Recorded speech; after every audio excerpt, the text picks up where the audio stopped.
Top quality और consistent performance के लिए सिर्फ सिल्वर पंप नाम याद रखना।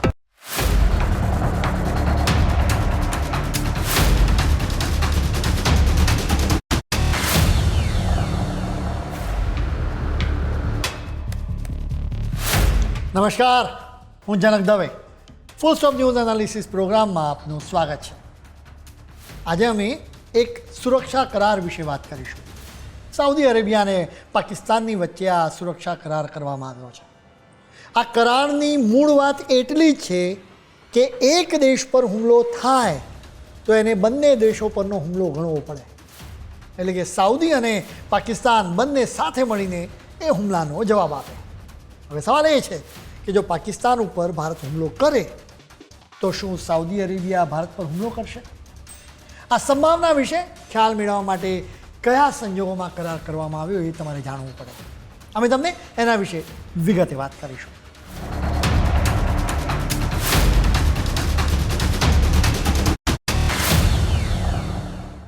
અત્યારે આખી દુનિયામાં યુદ્ધોને લઈને ખૂબ જ તૈયારીઓ ચાલી રહી છે. હથિયારોની ખરીદી અને સંરક્ષણ કરાર જેવા સમાચારો તમે સતત જોતા હશો. હવે એક નવી તૈયારી વિશે વાત કરવી જરૂરી છે, જેના માટે અમે તમને એક અખાતી દેશમાં લઈ જઈશું. સાઉદી અરેબિયાની રાજધાની રિયાદના ભવ્ય અલ યમ્માહ પેલેસમાં ગજબની સ્મેલ આવી રહી હતી. આ સ્મેલ કંઈ ધૂપ કે પરફ્યુમની નહોતી, બલકે રાજકીય ગતિવિધિની હતી. 17મી સપ્ટેમ્બરે બે નેતા મળ્યા. સાઉદી ક્રાઉન પ્રિન્સ મોહમ્મદ બિન સલમાન અને પાકિસ્તાનના પીએમ શાહબાઝ શરીફની આ વાત છે. તેમણે બંનેએ ઔપચારિક રીતે સંરક્ષણ કરાર કર્યો. મધ્ય પૂર્વમાં એની અત્યારે ખૂબ જ ચર્ચાઓ થઈ રહી છે. કહેવામાં આવી રહ્યું છે કે એનાથી બંને દેશોની વચ્ચેની સુરક્ષા માટેની ભાગીદારી વધારે મજબૂત થશે. આ કરારમાં મહત્ત્વની જોગવાઈ એ છે કે આ બેમાંથી કોઈ એક દેશ પર હુમલો થાય તો એને બંને દેશો પરનો હુમલો ગણવામાં આવશે. એટલે તમે સમજો કે પાકિસ્તાનની ઉપર ભારત હુમલો કરે તો એને સાઉદી અરેબિયા પર હુમલો પણ ગણવામાં આવશે. સાઉદી અરેબિયા એ મુજબ જ એનો જવાબ આપશે. આવો કરાર કરવાની પાછળ એક સ્ફોટક કારણ રહેલું છે, જેના વિશે અમે તમને માંડીને વાત કરીશું. પરંતુ તમારે સમજવાની જરૂર એ છે કે આ કરારની આખી દુનિયા પર અસરો શું થવાની છે, જેમાંથી ભારત પણ હવે બાકાત નથી. સાઉદી અરેબિયા અને પાકિસ્તાન વચ્ચેની પાર્ટનરશિપમાં આ નવા અધ્યાયનો ટાઈમિંગ ખૂબ ખાસ છે, કેમ કે હજી હમણાં જ 40 ઇસ્લામિક અને અરબ દેશોના નેતાઓ દોહામાં મળ્યા. આ મિટિંગમાં પાકિસ્તાન, ઈરાન અને તુર્કી સહિતના દેશોએ ભારપૂર્વક કહ્યું હતું કે નાટો જેવું મિલિટરી ગઠબંધન બનાવવું જોઈએ, જેથી ઇઝરાયલને પાઠ ભણાવી શકાય. સ્વાભાવિક રીતે પાકિસ્તાન તો ઇઝરાયલ અને ભારત બંનેને નુકસાન પહોંચાડવા માગે છે. ઇસ્લામિક દેશો આમ તો છેલ્લા ઘણા સમયથી નાટો જેવું ગઠબંધન બનાવવાની માંગણી કરી રહ્યા છે. એને ઇસ્લામિક નાટો કે અરબ નાટો પણ કહેવામાં આવે છે. અત્યારે એના માટે ઉતાવળ કરવામાં આવી રહી છે. દોહાની મિટિંગમાં ઈરાનના રાષ્ટ્રપતિ મસૂદ પેજેશ્કીને કહ્યું કે ઇઝરાયલ મન ફાવે એમ હુમલા કરી રહ્યું છે, એટલે જ તમામ ઇસ્લામિક દેશોનું એક મિલિટરી ગઠબંધન હોવું જોઈએ. આ મિટિંગમાં પાકિસ્તાન ઉછળીને કહેતું હતું કે મિલિટરી ગઠબંધન બનાવવું જ જોઈએ. પાકિસ્તાનના પીએમ શાહબાઝ શરીફ અને વિદેશ મંત્રી શકદાર બંને આ મિટિંગમાં આવ્યા હતા. તેમણે બંને કહ્યું હતું કે ઇઝરાયલ પર નજર રાખવા માટે અરબ ઇસ્લામિક ટાસ્ક ફોર્સ પણ બનાવવી જોઈએ. ઇસ્લામિક દેશો નાટો જેવું ગઠબંધન બનાવવા માંગે છે, એટલે નાટોને તમારે સમજવું પડે. હવે નાટો વિશે તમારામાંથી મોટાભાગના લોકો જાણતા પણ હશે, એમ છતાં જેમને ખબર નથી તેમના માટે કહીશું કે નાટો એક મિલિટરી ગઠબંધન છે. આ ગઠબંધનમાં 32 દેશો છે, જેમાં મુખ્ય લીડર તો જગત જમાદાર અમેરિકા જ છે. આ ગઠબંધનની ખાસ વાત એ છે કે જો આ 32 દેશોમાંથી કોઈ એક દેશ પર હુમલો થાય તો બાકીના 31 દેશો એક સાથે મળીને એનો જડબાતોડ જવાબ આપે. એટલે કે તમે સમજો કે 32 દેશોની સેના હુમલો કરનારા દેશ પર તૂટી પડે તો એ દેશની શું હાલત થાય? હવે ઇસ્લામિક દેશો એવું જ મિલિટરી ગઠબંધન બનાવવા માગે છે, એમાં આપણું દુશ્મન પાકિસ્તાન પણ શામેલ છે. ઇસ્લામિક દેશોનું મિલિટરી ગઠબંધન બનશે તો ચોક્કસ જ ભારતની ચિંતા કંઈક અંશે વધી શકે છે. એનું કારણ આ પાકિસ્તાન જ છે, જે ઇસ્લામિક સંગઠનોની મિટિંગમાં કાશ્મીરનો મુદ્દો સતત ઉઠાવતું રહ્યું છે. પાકિસ્તાનને આવા એજન્ડામાં તુર્કીએ સાથ પણ આપે છે. હવે આ ઇસ્લામિક દેશોનું મિલિટરી ગઠબંધન કેવું હશે એની હજુ ખુલીને વાત થઈ નથી. જો એ નાટો જેવું જ રચાશે તો પાકિસ્તાનની હિંમત વધી જશે, કેમ કે પાકિસ્તાન પરનો હુમલો એ તમામ 40 ઇસ્લામિક દેશો પરનો હુમલો ગણવામાં આવશે. એટલે કે 40 દેશો ભારતની સામે લડવા મેદાને આવી શકે છે. એક રીતે ઇસ્લામિક દેશોનું મિલિટરી ગઠબંધન બનાવવાનો વિચાર ભારત માટે આંચકા સમાન પણ છે. હજી આ આંચકામાંથી ભારત બહાર આવે એના પહેલાં જ ભારત એક બીજો પણ આંચકો લાગ્યો. સાઉદી અરેબિયા અને પાકિસ્તાને સંરક્ષણ કરાર કર્યો. આ કરાર પણ નાટો જેવો જ છે. નાટોની કલમ 5 હેઠળ સભ્યો એકબીજાનું રક્ષણ કરવાનું વચન આપે. સાઉદી અરેબિયાના અધિકારીઓ કહે છે કે આ સંરક્ષણ કરાર માટે તો વર્ષોથી મહેનત કરવામાં આવી રહી હતી. તેઓ એમ પણ કહે છે કે અમે કોઈ ચોક્કસ દેશોને ટાર્ગેટ કરીને કરાર નથી કર્યો. તમે ભલે જે કંઈ પણ કારણ આપો, પરંતુ આપણે તો એવા તારણ પર આવવું જ પડે કે અરબ દેશોને અમેરિકા પર જરાય ભરોસો રહ્યો નથી. અત્યારે એક રસપ્રદ સ્થિતિ જોવા મળી રહી છે. આખી દુનિયામાં એક દેશ સૌનું ધ્યાન ખેંચી રહ્યો છે. આ દેશ એના લોકેશનનો એ ભરપૂર ગેરફાયદો ઉઠાવી રહ્યો છે. આ દેશ પાકિસ્તાન છે. અમેરિકા, ચીન અને ગલ્ફ જેવા દેશો પાકિસ્તાનને પોતાની તરફેણમાં કરવા માંગે છે. દશકાઓથી આ ખેલ ચાલ્યો આવે છે. અમેરિકાને એશિયામાં પગ મૂકવા માટે જમીન જોઈએ છે. પાકિસ્તાન વખતો વખત પોતાની જમીન અમેરિકાને આપતું રહ્યું છે. ચીનને પણ એવી જ જરૂર છે. ચીનને ભારતનો ડર લાગી રહ્યો છે. ચીન ઈરાનની પાસેથી ક્રૂડ ઓઇલ અને નેચરલ ગેસ મંગાવે છે, જેના માટે એણે ભારતના દક્ષિણની નીચે દરિયામાંથી પસાર થવું પડે છે. ભારતને ગુસ્સો આવે તો ચીન માટે આ વેપાર રૂટ બ્લોક કરી શકે. એટલે ચીને એ વિચાર્યું કે ઈરાનથી વાયા પાકિસ્તાન સીધા જ ક્રૂડ ઓઇલ મંગાવવું જોઈએ. એના માટે ચીને લગભગ $60 અબજ પાકિસ્તાનમાં રોકાણ કર્યું. પાકિસ્તાન સારી રીતે જાણે છે કે દુનિયાના દેશોને એની જરૂર છે, એટલે જ એ ચીન પાસેથી રૂપિયા મેળવે છે. અમેરિકાની મહેરબાનીથી IMF પાસેથી પણ રૂપિયા મેળવે છે. એ જ રીતે એ સાઉદી અરેબિયા પાસેથી પણ રૂપિયા મેળવે છે. સાઉદી અરેબિયા વખતો વખત પાકિસ્તાનને આર્થિક સહાય કરતું રહે છે. શાહબાઝ શરીફ સાઉદી અરેબિયામાં પહોંચે એટલે સાઉદી અરેબિયા સમજી જ જાય કે આ કટોરે લઈને આવ્યો છે, એટલે ભીખ લઈને જ જશે. આ રીતે પાકિસ્તાને છેલ્લા કેટલાક વર્ષોમાં ચીન, સાઉદી અરેબિયા અને UAEની પાસેથી અબજો ડોલરે વધારેની રકમ મેળવી છે. બલકે સાઉદીએ તો 1980ના દશકથી અત્યાર સુધીમાં પાકિસ્તાનને $30 અબજની સહાય પણ આપી છે. તમારે સમજવું જોઈએ કે આ દેશો પાકિસ્તાનને ભીખ આપીને પોતાની શરતોનું પાલન કરાવી રહ્યા છે. હવે તમને સમજાઈ ચૂક્યું હશે કે સાઉદી અરેબિયાએ જ પાકિસ્તાનને આ કરાર કરવાની ફરજ પાડી હશે. સાઉદી અરેબિયાએ કહ્યું હશે કે અમને રૂપિયા ચૂકવો અથવા તો અમારી શરતો મુજબ કરાર કરો. પાકિસ્તાન તો કંગાળ જ રહ્યું છે, એટલે એની પાસે શરત માનવા સિવાય પણ છૂટકો જ નથી. હવે સાઉદી અરેબિયા અને પાકિસ્તાન વચ્ચેના કરારને લઈને ભારતના વિદેશ મંત્રાલયે એક રિએક્શન આપ્યું છે. વિદેશ મંત્રાલયના સત્તાવાર પ્રવક્તા રણધીર જયસ્વાલે એક નિવેદનમાં કહ્યું છે કે સાઉદી અરેબિયા અને પાકિસ્તાન વચ્ચે વ્યૂહાત્મક પરસ્પર સંરક્ષણ સંધિ પર હસ્તાક્ષર થયાના અહેવાલો અમે જોયા છે. આ બંને દેશોની વચ્ચે લાંબા સમયથી આ પ્રકારની વ્યવસ્થા હતી. ભારત સરકારને આ ઘટનાક્રમની જાણ હતી કે આ વ્યવસ્થાને ઔપચારિક સ્વરૂપ આપવા માટે ખાસા સમયથી ચર્ચા ચાલી રહી હતી. સાઉદી અરેબિયા અને પાકિસ્તાન વચ્ચે કરાર માટે 3 કારણો રહેલા છે. સૌથી પહેલું કારણ એ છે કે સાઉદી અરેબિયાને હવે અમેરિકા પર ભરોસો રહ્યો નથી. સાઉદી અરેબિયાએ જોયું કે કતારમાં અમેરિકાનો સૌથી મોટો બેઝ હોવા છતાં અમેરિકનના પાર્ટનર રહેલા ઇઝરાયલે કતાર પર હુમલો કર્યો. બીજું કારણ એ છે કે મિડલ ઇસ્ટમાં સ્થિતિ ખરાબ થઈ રહી છે. વળી ઇઝરાયલ હવે વધુને વધુ દેશો પર હુમલા કરે છે. એની હિંમત વધતી જ જાય છે. મિડલ ઇસ્ટમાં સાઉદીના બીજા દુશ્મનો પણ છે. હવે સાઉદી અરેબિયા અને પાકિસ્તાન વચ્ચેની સંધિ માટે ત્રીજું પણ એક સ્ફોટક કારણ છે. અમે તમને એના વિશે વિગતે વાત કરીશું, પરંતુ અત્યારે સમય છે એક બ્રેકનો.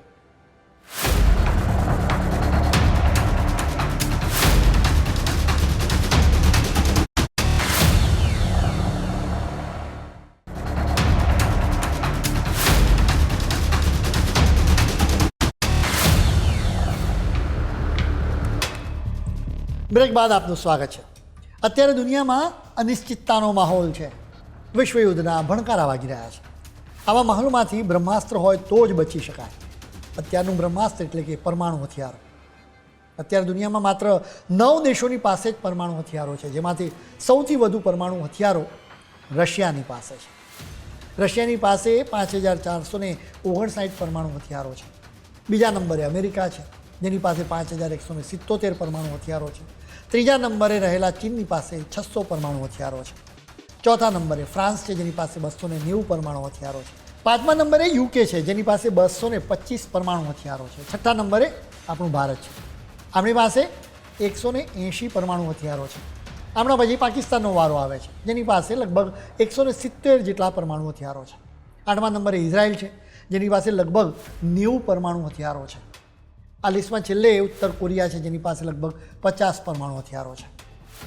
તમે સમજો કે રશિયાની ઉપર અમેરિકા સીધો હુમલો કરતો નથી, તો એનું કારણ એ છે કે એની પાસે વધારે પરમાણુ હથિયારો છે. એટલે કે પરમાણુ હથિયારો હોય તો બીજો કોઈ દેશ હુમલો કરતાં ખચકાટ અનુભવે. આમ તો અત્યાર સુધી પાકિસ્તાન એમ જ માનતું હતું, પાકિસ્તાન વિચારતું હતું કે એની પાસે પરમાણુ હથિયારો છે એટલે વાંધો નહીં આવે, એ ભારતમાં આતંકવાદી હુમલા કરાવશે, પરમાણુ યુદ્ધના ડરથી ભારત વળતો હુમલો નહીં કરે. જોકે પીએમ મોદીએ કહી દીધું કે ન્યુક્લિયર બ્લેકમેલિંગ તો નહીં જ ચાલે. ભારતની પાસે શક્તિ છે એટલે જ ભારત ન્યુક્લિયર બ્લેકમેલિંગને વશ થતું નથી. મૂળ વાત એટલી જ છે કે અત્યારે પરમાણુ હથિયારો માટે દુનિયામાં રેસ જામી છે. હુમલો કરવા અને સેલ્ફ ડિફેન્સ બંને માટે આ રેસ જામી છે. ઈરાન પરમાણુ હથિયારો વિકસાવી રહ્યું છે, એટલે જ ઇઝરાયલ અને અમેરિકા બંને એના ન્યુક્લિયર હથિયારોના પ્રોગ્રામને નષ્ટ કરી રહ્યું છે. એની ન્યુક્લિયર સાઇટ પર હુમલા પણ કરવામાં આવ્યા છે. હવે વાત સાઉદી અરેબિયાની કરીએ તો એને અનેક બાબતોનો ડર લાગી રહ્યો છે. એક કારણ ઇઝરાયલ છે, તો બીજું કારણ ઈરાન પણ છે, જેના માટે બે મોટા કારણો છે. એક તો ઈરાને થોડાક સમય પહેલાં કતારમાં અમેરિકન મિલિટરી બેઝ પર હુમલો કર્યો. સાઉદી અરેબિયા નથી ઈચ્છતું કે ભવિષ્યમાં કોઈ પણ કારણોસર ઈરાન એની ધરતી પર હુમલો કરે. ઈરાન અને સાઉદી અરેબિયા વચ્ચે એક મોટો ફરક રહેલો છે. આ ફરક શિયા અને સુન્નીનો છે. અત્યારના સમયે સાઉદી અરેબિયા પોતાની જાતને સુન્નીઓનું પ્રતિનિધિ ગણાવે છે, બીજી તરફ ઈરાન પોતાની જાતને શિયાઓનું પ્રતિનિધિ ગણાવે છે. અરબ જગતમાં આ એક અલગ જ લડાઈ છે. ઈરાનમાં શિયાઓની બહુમતી છે, જ્યારે બીજી તરફ Saudi Arabia, UAE, Indonesia, Pakistan અને ભારત સહિત લગભગ 45 દેશોમાં સુન્ની મુસલમાનો છે.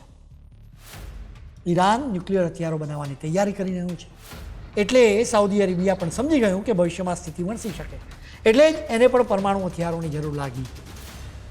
અમે તમને ઇસ્લામિક દેશોમાં મિલિટરી ગઠબંધનની વાત કરી.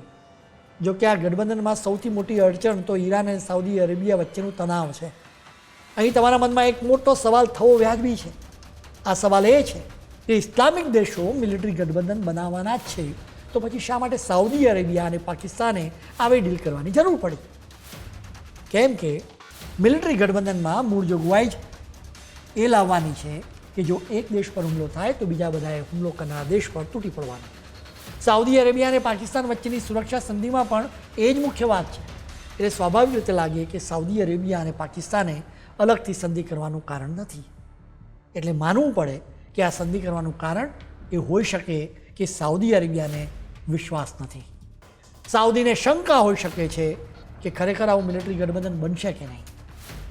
તમને આટલી વાતોથી સમજાઈ ચૂક્યું હશે કે આવી શંકા કરવાનું કારણ જ ઈરાન છે. સાઉદી અરેબિયાને ઈરાન પર જરાય ભરોસો રહ્યો નથી. એટલા માટે જ અત્યાર સુધી સાઉદી અરેબિયા સુરક્ષા માટે અમેરિકા પર જ આધાર રાખતું હતું. સાઉદી માટે સૌથી વધુ માથાનો દુખાવો હુતીના બળવાખોરો છે. તેઓ યમનમાંથી આખા પ્રદેશમાં આતંક ફેલાવે છે. તેઓ સાઉદી અરેબિયાની પાસે ઓઇલ ટેન્કરોને ટાર્ગેટ કરે છે. સાઉદીના જળપ્રદેશમાં હુતીઓ વારંવાર મિસાઇલોથી હુમલા કરે છે.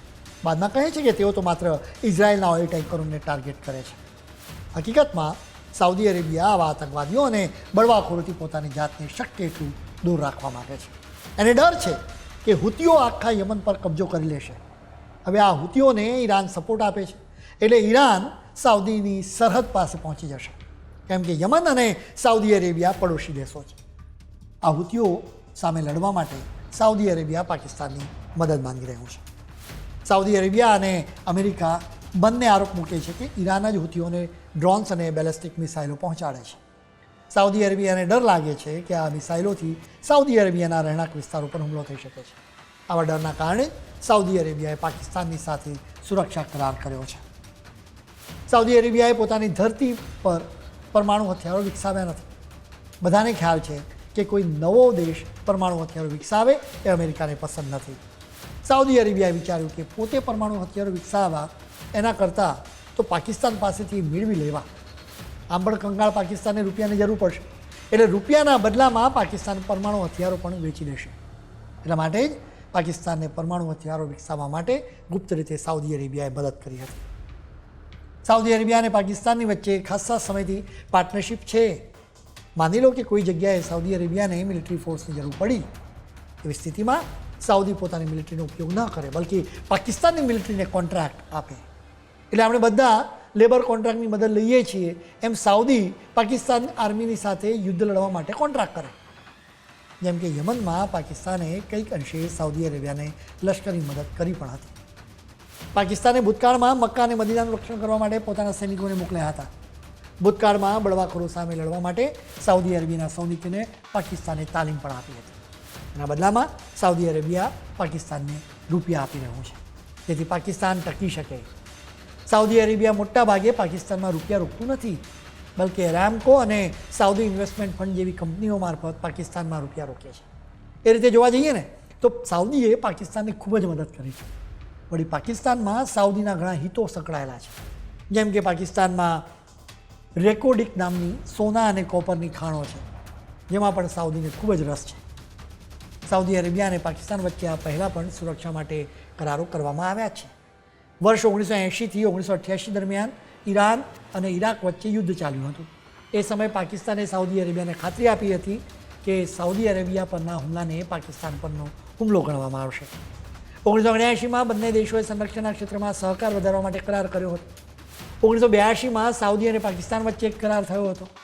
આ કરારમાં મુખ્ય જોગવાઈ પાકિસ્તાનના સૈનિકોને સાઉદી અરેબિયામાં તૈનાત કરવાની હતી.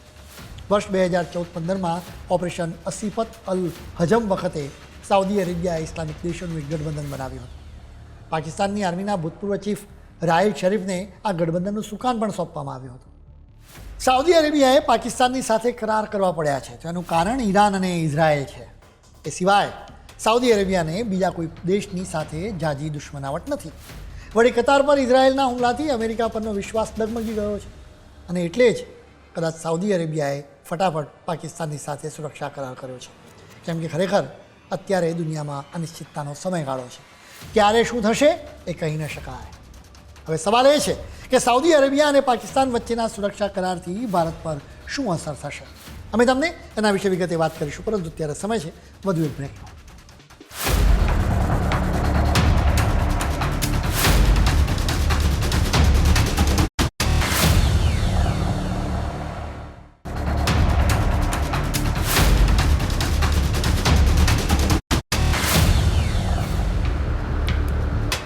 બ્રેક બાદ આપનું ફરી સ્વાગત છે.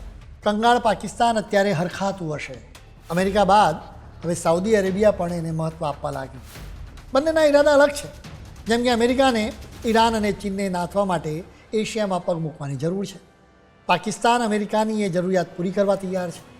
બીજી તરફ સાઉદી અરેબિયાની નજર પાકિસ્તાનના 170 પરમાણુ હથિયારો પર છે. સાઉદી અરેબિયા વર્ષોથી પાકિસ્તાનના પરમાણુ હથિયારો મેળવવા માંગે છે. સાઉદી સારી રીતે જાણે છે કે પાકિસ્તાનની પાસેથી કંઈ પણ ખરીદવું શક્ય છે. એના નેતાઓને ખિસ્સામાં મૂકી શકાય છે, એટલે એના પરમાણુ હથિયારો પણ રેન્ટ પર મેળવી શકાય છે. એટલા માટે જ પાકિસ્તાનને પરમાણુ હથિયારો બનાવવામાં સાઉદી અરેબિયાએ ખૂબ જ મદદ કરી છે. જેમ કે 1970ના દશકમાં પાકિસ્તાનના વૈજ્ઞાનિક AQ ખાન પરમાણુ હથિયાર વિકસાવવા પ્રોગ્રામ ચલાવી રહ્યા હતા. સાઉદી અરેબિયાએ એ સમયે પાકિસ્તાનને ખૂબ આર્થિક મદદ કરી હતી. પાકિસ્તાનને કૌટા વિસ્તારમાં પરમાણુ હથિયારો વિકસાવવા માટેની સાઇટ બનાવી હતી. આ સાઇટ વિકસાવવા માટે 60% ભંડોળ સાઉદી અરેબિયાએ આપ્યું હતું. 1970ના યુદ્ધમાં પાકિસ્તાનની ખરાબ રીતે હાર થઈ. પાકિસ્તાનને ખ્યાલ આવી ગયો હતો કે ભારત પણ પરમાણુ હથિયારો વિકસાવવાની તૈયારીમાં છે, એટલે જ પાકિસ્તાન પણ એ રેસમાં જોડાયું. બીજી તરફ સાઉદી અરેબિયા પણ ઈરાનના કારણે પરમાણુ હથિયારો ઈચ્છતું હતું, એટલે સાઉદીએ પાકિસ્તાનને પરમાણુ હથિયારો વિકસાવવામાં મદદ કરી. હવે જ્યારે સાઉદી અરેબિયા અને પાકિસ્તાને ડીલ કરી છે, ત્યારે સુરક્ષાની બાબતોના નિષ્ણાતો કહે છે કે પાકિસ્તાને એના પરમાણુ બોમ્બ સાઉદીને ભાડે આપ્યા છે. 2010ના દશકમાં કેટલાક રિપોર્ટ્સમાં સાઉદીના નેતાઓને ટાંકવામાં આવ્યા હતા. આ સાઉદી નેતાઓ કહેતા હતા કે સાઉદીને પરમાણુ હથિયારો વિકસાવવાની જરૂર જ નથી, કેમ કે પાકિસ્તાન પાસેથી એ રેડીમેડ મળી જશે. આ સુરક્ષા કરારની જોગવાઈ તો જગજાહેર થઈ ગઈ છે. એટલે જ સાઉદી અરેબિયાના દુશ્મનોને આકરો મેસેજ ગયો છે કે અમારા પર હુમલો કરશો તો પરમાણુ યુદ્ધ થશે. આ કરાર બાદ સાઉદી અરેબિયા પાકિસ્તાનને વધારે આર્થિક મદદ કરે એ પૂરેપૂરી સંભાવના છે. બલકે હવે પાકિસ્તાન પરનો કંટ્રોલ અમેરિકા કે ચીનના હાથમાં નહીં હોય, બલકે સાઉદીના હાથમાં જશે. એ જાણે એવી વાત છે કે તમે કોઈની કારમાં પેટ્રોલ પુરાવો અને એના બદલામાં એની ચાવી તમે પોતાની પાસે જ રાખો. પાકિસ્તાને પણ આ ડીલથી કંઈ પણ ગુમાવવાનું થતું નથી. એનાથી ઇસ્લામિક જગતમાં એનો દબદબો વધી ગયો છે. વળી સાઉદી તરફથી આર્થિક મદદના કારણે એની તકલીફો પણ ઓછી થશે. આ કરાર બાદ વધુ દેશો પાકિસ્તાનની સાથે જોડાઈ શકે છે. અત્યારે તમે સમજો કે ઇસ્લામિક જગતમાં માત્ર ને માત્ર પાકિસ્તાનની પાસે જ પરમાણુ હથિયારો છે, એ જ એની ઓકાત છે. આ જ કારણસર સાઉદીએ એની સાથે કરાર કર્યો છે. વળી એના લીધે જ ઇજિપ્ત પણ પાકિસ્તાનની સાથે ડીલ કરી શકે છે. તુર્કીઓ તો પહેલાંથી જ પાકિસ્તાનને આંધળો સાથ આપી રહ્યું છે. આ બધાથી ભારત પર શું અસરો થશે એ પણ સમજવું પડે, કેમ કે એમાં શરત રહેલી છે કે પાકિસ્તાન અને સાઉદી અરેબિયા બેમાંથી કોઈ એક દેશ પર હુમલો થાય તો એને બંને દેશો પરનો હુમલો ગણવામાં આવશે. એટલે કે પાકિસ્તાન પર હુમલો થાય તો સાઉદી અરેબિયા પણ હુમલો કરનાર દેશ પર એટેક કરશે. હવે સૌથી મોટો સવાલ એ છે કે જો પાકિસ્તાનની ઉપર ભારત હુમલો કરશે તો શું સાઉદી અરેબિયા પણ ભારત પર હુમલો કરશે? માની લો કે ભારત અને પાકિસ્તાનની વચ્ચે યુદ્ધ થાય, પાકિસ્તાનની હાલત ખરાબ થાય. એવા સંજોગોમાં પાકિસ્તાન આશા રાખે કે સાઉદી અરેબિયા એના F-15 અને યુરો ટાઇકૂન ફાઇટર જેટ મોકલે, જેનાથી ભારત પર હુમલો કરી શકાય. પાકિસ્તાન આવી આશા રાખી શકે છે, પરંતુ હકીકતમાં એમ નથી થવાનું, કેમ કે સાઉદી અરેબિયા અને ભારતના પણ મજબૂત સંબંધો છે. પાકિસ્તાન માટે સાઉદી અરેબિયા ભારતની સાથેના સંબંધો તો ખરાબ ના જ કરે. યુદ્ધ કરવાનો તો સવાલ જ નથી. વેપાર માટે સાઉદી અરેબિયાને ભારતની જરૂર છે. સાઉદી અરેબિયા ભારતનો ચોથા નંબરનો ટ્રેડિંગ પાર્ટનર છે. નાણાકીય વર્ષ 2024-25માં બંને દેશો વચ્ચે 41.88 અબજ ડોલરનો વેપાર થયો હતો. બીજી તરફ પાકિસ્તાન અને સાઉદી અરેબિયા વચ્ચે માંડ 3 થી 4 અબજ ડોલરનો વેપાર થાય છે. એટલા માટે જ સાઉદી અરેબિયા ભારતની વિરુદ્ધ જાય એવી સંભાવનાઓ નથી. ભૂતકાળના યુદ્ધો પર નજર કરવી પડે. ભારત અને પાકિસ્તાનની વચ્ચે 1965, 71 અને 99માં કારગિલ યુદ્ધ થયું હતું. એ સમયે સાઉદી અરેબિયાએ પાકિસ્તાનને આર્થિક મદદ કરી હતી.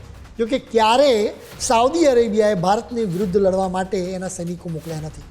વળી તમારે એ ન ભૂલવું જોઈએ કે છેલ્લા 11 વર્ષમાં સાઉદી અરેબિયા અને ભારતના સંબંધો સુધર્યા છે. સીધી અને સટ વાત એટલી જ છે કે પાકિસ્તાન માટે સાઉદી અરેબિયા ભારત પર હુમલો કરવાનું નથી.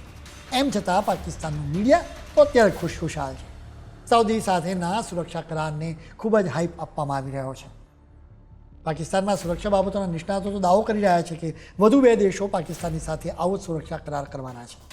પાકિસ્તાનના સિનિયર પત્રકાર હામિદ મીરે દાવો કર્યો છે કે આ કરાર બતાવે છે કે પાકિસ્તાન નવી તાકાત બન્યું છે. પાકિસ્તાનની ન્યૂઝ ચેનલો પર પત્રકારો ગળું ખોખારીને કહી રહ્યા છે કે આ સુરક્ષા કરાર પાકિસ્તાનના દુશ્મન અને ભારતના મિત્ર ઇઝરાયલની વિરુદ્ધમાં છે. સૌથી મહત્ત્વની વાત એ છે કે સાઉદી અરેબિયાએ ક્યારેય પાકિસ્તાનની આતંકવાદી ગતિવિધિને સપોર્ટ આપ્યો નથી. ઓછામાં ઓછું જાહેરમાં તેવું કોઈ નિવેદન આપવામાં આવ્યું નથી. બીજી તરફ સાઉદી અરેબિયાના ભારતની સાથે મજબૂત આર્થિક સંબંધો રહ્યા છે. ટૂંકમાં આ સુરક્ષા કરાર ભારતની વિરુદ્ધમાં બિલકુલ નથી, બલકે અમને તો લાગે છે કે ભારતના હિતમાં છે. સાઉદી અરેબિયા માટે ભારત ખૂબ જ ખાસ છે. હવે પાકિસ્તાન મન ફાવે એમ એના પરમાણુ હથિયારોનો ઉપયોગ નહીં કરી શકે, કેમ કે એક રીતે એની માલિકી સાઉદી અરેબિયાની જ થઈ ગઈ છે.